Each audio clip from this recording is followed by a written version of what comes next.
Their shield is splintering. Their arm just can't seem to pick it up anymore. They're tired.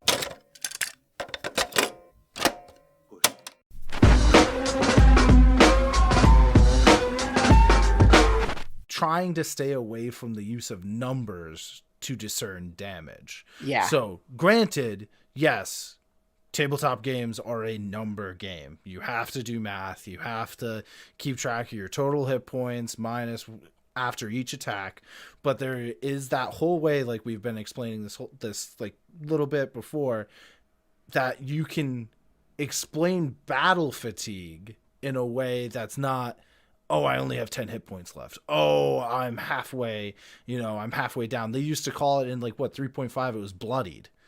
Are you bloodied? Did this happen? When you take a big hit, this is how way you should explain it. Not, that's a quarter of my or 2/4 of my health gone. If my health were tightening, if my health was measured in a number of say 78, I would be maybe down to like 14. This is what I deal with, folks. As a dungeon master, this is what I deal with. Like, if you had to put a number on the monster, what would you say it's at? The number is. That's not. Yeah.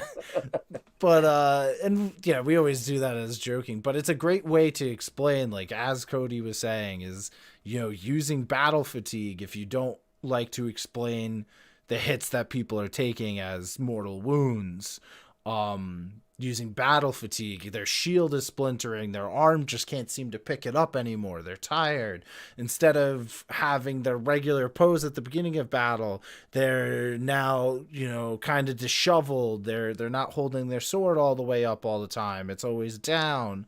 These are all great ways to explain that some creature, monster, thing is wounded or tired or been in battle for a decent amount of time. And honestly, I'm a fan of like UFC fights, MMA and everything. Mm-hmm. If you watch one of those like championship rounds, which is maybe only 20 or I think it's 5-minute rounds, so 25 minutes.